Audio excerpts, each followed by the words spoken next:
Assalamu alaikum, dear students, peace be unto you. This is the second lecture on the poem The Road Not Taken by Robert Frost. In the previous lecture, we talked about two things as far as the poem The Road Not Taken is concerned. That are the recitation of the poem and the poetic devices that the poet uses in order to enhance, or I should say, in order to beautify the poem. Okay, and in this video lecture we are going to talk about two more things, that is the themes, the ideas which the poet wants to convey through this poem, and number two, then we'll be having line by line explanation. We'll try to understand the poem well. Okay, so let's begin with the first one, that is the themes, the ideas. Remember that the aim of any write up is to convey something, some ideas, some insights through that particular piece of literature. Okay, and as far as this poem The Road Not Taken is concerned, there are many themes into it. Okay, the more you read, the more you get from this poem. The first one I want you to write down, or you can see the themes on the display here. The first one is confusion while making choice. Confusion while making a choice. Okay, when you are there in a situation where you have to choose one between the two, how do you feel at that point of time? What you go through mentally at that point of time, that state of mind has been depicted by the poet in this poem. Okay, there are two similar things. Okay, you have to choose one, like it may be your mobile phone. Okay, you have to buy a new mobile phone and you are confused which one to buy, this one or that one. Or you have to wear a dress in a party. Okay, you are confused which one to wear because you cannot wear both of them. Okay, both are equally alluring, equally attractive. Okay, so you cannot do the both. And sometimes it's about your career.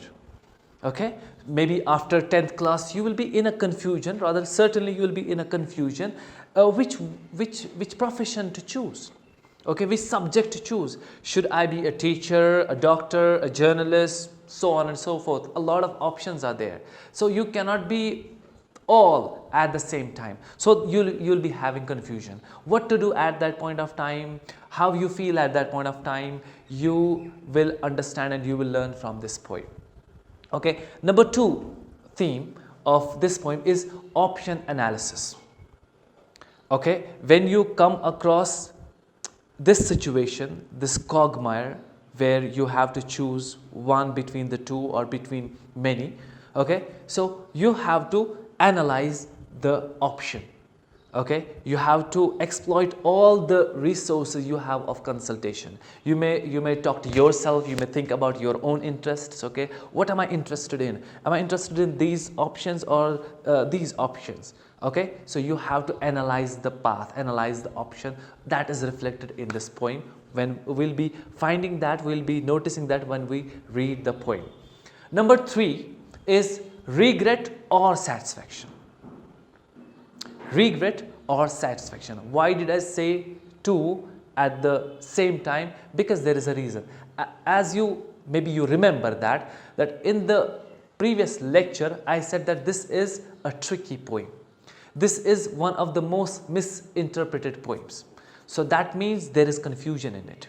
Okay, see the beauty of the poem, like we face the confusion, that quagmire when we come across two options and we have to make a choice. Same is reflected in this poem. You even are confused which interpretation is right, this one or that one. That's actually the beauty of the poem, because it's about confusion and there is confusion in understanding it. The reader of this poem is confused whether the poet is regretting or he is satisfied. Okay, that's what happens when you make a choice, because what you choose in life determines your future. Okay, and if after making a certain choice, a particular choice, you don't see the good fruits, what do? You regret. And if you see fruits of your choice, you are satisfied. So both the themes are reflected in this poem and you are confused which one is right, satisfaction or regret. we will come to know about it when we read the poem line by line. Last one, there are many I have already said, okay, and we'll be unraveling them while reading the poem line by line. Right now, I decided to talk about only 4. The first one, confusion while making a choice. Option analysis. Number 3, regret or satisfaction. And number 4, belief and determination. When you make a choice and you consulted each and everything that is related to it, and you made this choice, and then there will be a belief in it. You will believe in this particular choice. And if you have belief in this particular choice, you will have determination. Okay, you will do it no matter what. Whether you see that the things are favorable or you don't see that the things are favorable, you do it anyhow. So all these things are reflected in this poem. All these things are being conveyed through this beautiful poem. Now let's try to understand it line by line. The title, The Road Not Taken. It too is an amazing title. See, he talks about the road not taken. For example, let us assume that, for example, I had 2 choices in my life. I could have become a chartered accountant, or I could have become a teacher. So I chose to be a teacher because I'm a teacher right now. Okay, so when I say the road not taken, what am I talking about? Am I talking about teaching, or I'm talking about chartered accountancy?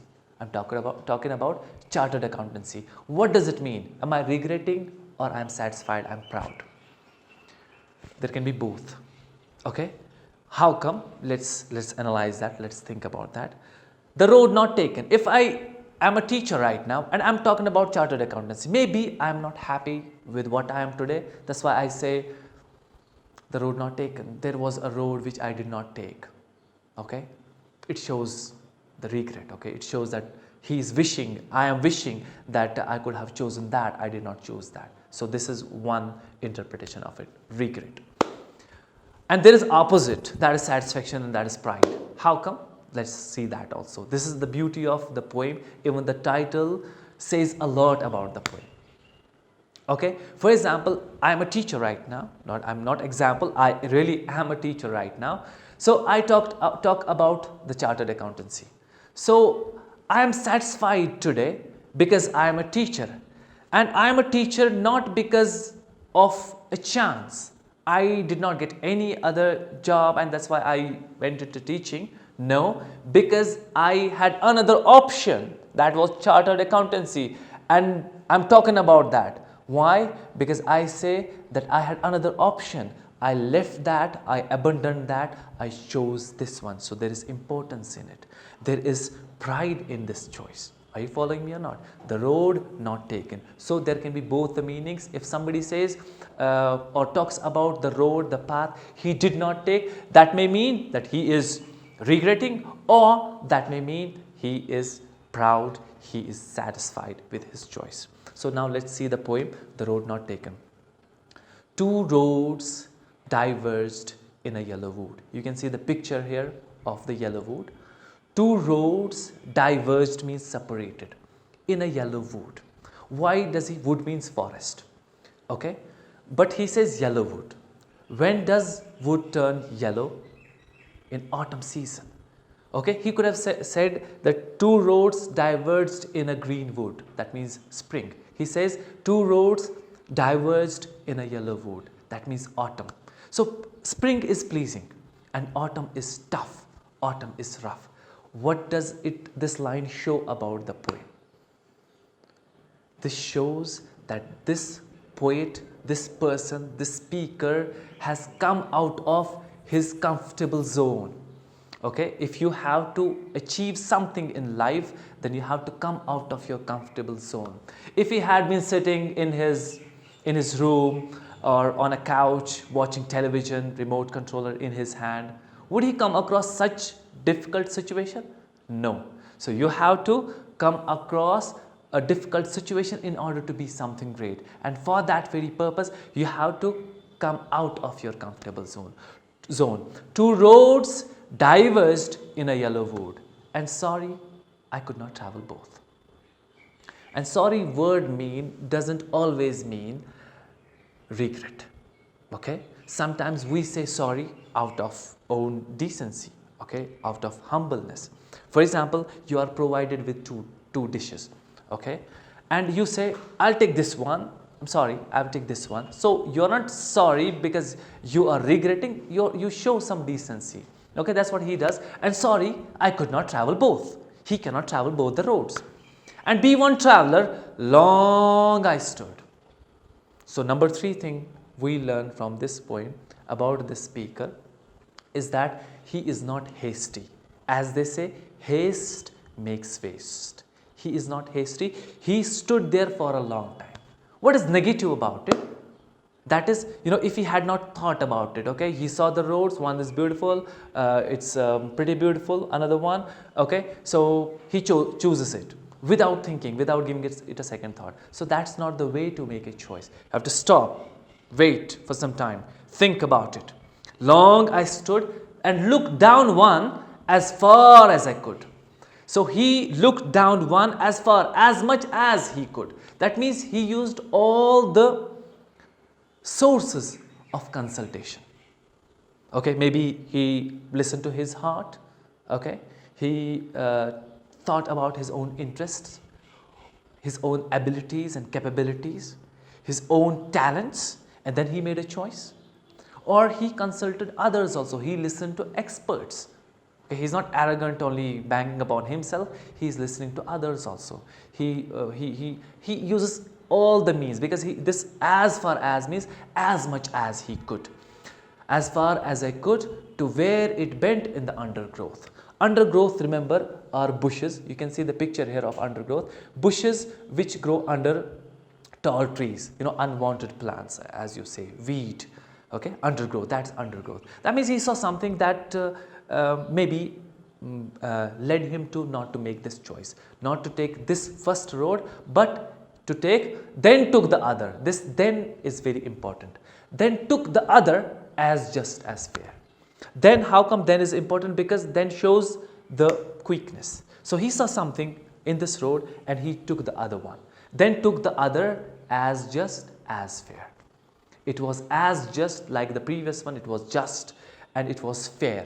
Remember the two words just and fair, although they are synonyms to each other, they are synonyms to each other, okay, because fair means just, okay, we sometimes say be fair, don't be unfair, so that deals with the just.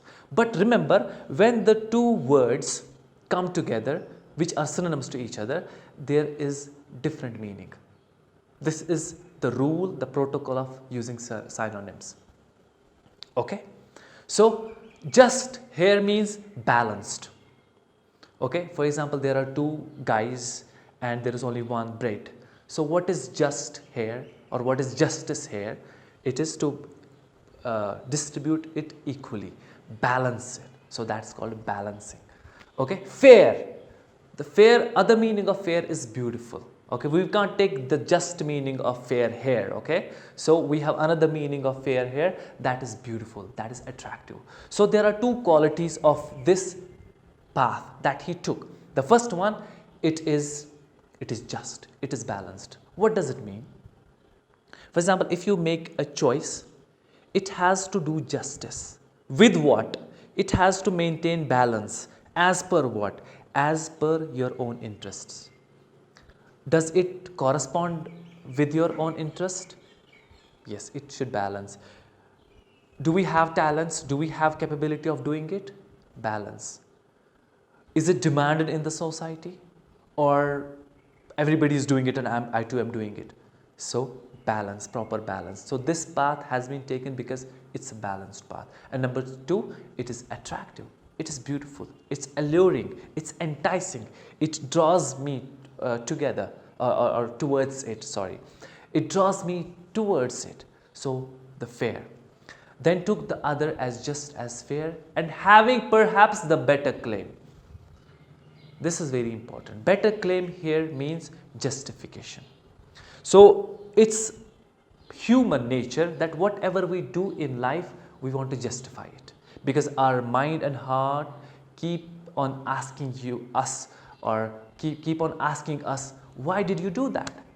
You became a teacher, why did you do that? You could have become something else. Why did you choose to be a doctor? Why not something else? Because your mind keeps on asking you. So you have to have the proper justification. This is human nature. So no matter what you do in life, you have to have a proper justification.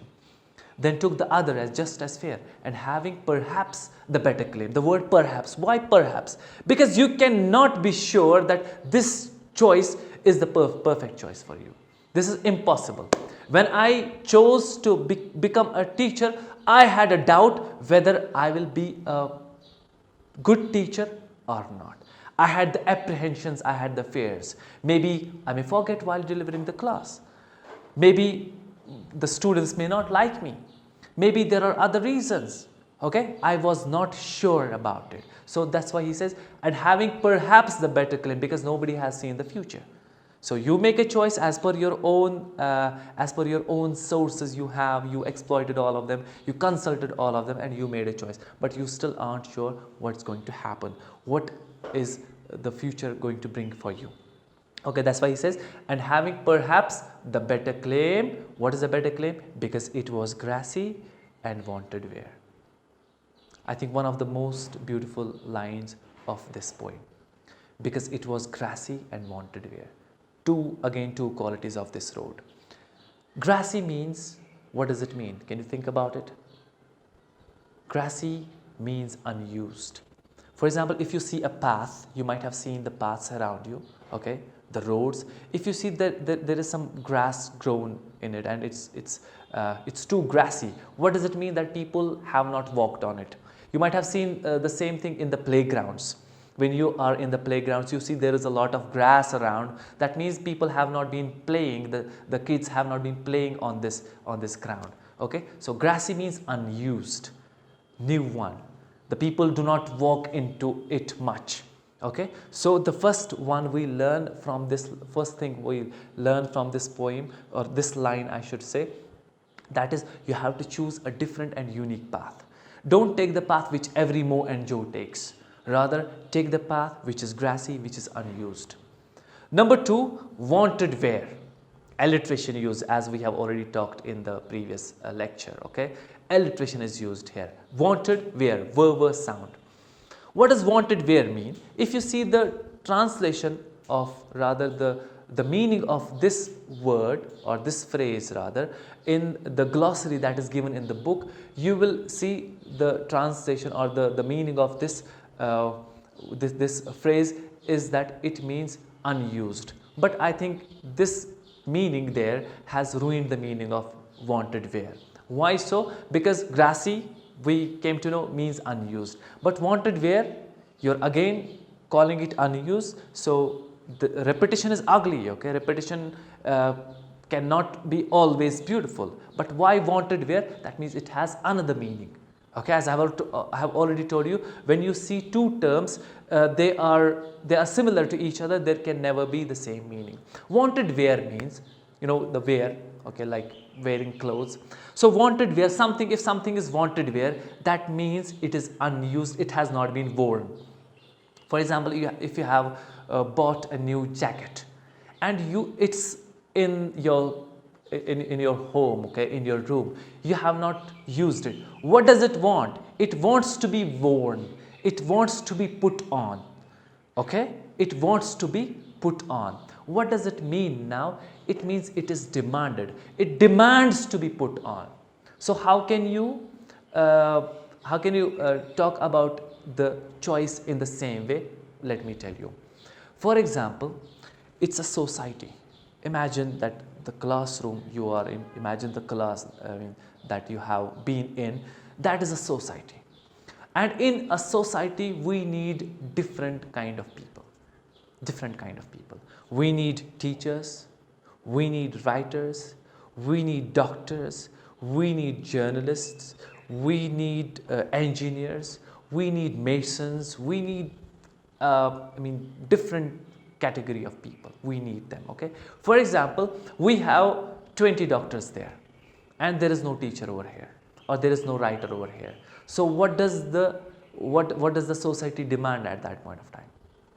It demands teachers, it demands writers, it demands other, not the doctors at that one. I'm not actually looking down upon any profession. So we see the demand, what is demanded. Okay, if there are plenty of engineers and you too want to be part of it, that's actually, it is not demanded path. Everybody is doing it. Are you following me or not? So wanted where means demanded. So two more things we learn. One is unique choice, okay, different choice, and number two, it has to be demanded choice. Then took the other as just as fair and having perhaps the better claim because it was grassy and wanted where. Now last one, though as for that, where is he right now? He is on the path 2, okay, because he did not take the first path. And now he says, though as for that, that means he's talking about the second path. Though as for that, the passing there, okay, due to the passing over there, the walking over there, had warned them really, that means both the paths, had warned them really about the same. So now he says they are the both, they are same. Both the roads are same, both the paths are almost same. Okay, though he chose the second one, but he says they're almost same. Let me tell you one thing, that you will be only confused when you have similar choice, similar options. They are resembling to each other. For example, if you have one side, you have a phone, iPhone for example. Okay, on the second side, you have, or on the second hand, you have Nokia 1100. Will you be confused which one to take? Not at all. You say, I mean, this is cheap and this is easily available, but iPhone is something great. So you won't be confused. So for example, if you have the phones of same category, okay, you have Vivo and you have Oppo, so you'll be confused which one to take, okay, because they show the same characteristics, okay, the same, the same options they have. Are you following me or not? So you'll be confused. Okay, in the same way, I often give this funny example. For example, you are in a restaurant, okay, and or you go somewhere as a guest, okay, you are invited somewhere. Maybe I may invite you someday. So what I bring to you is in one plate I bring to you maybe kebab kanti, okay, or in other bowl I bring to you collards, what we call saag in Urdu. Will you be confused which one to take? Okay, should I take this kanti or should I take saag? Okay, should I take collards? You won't be confused because you have it every day.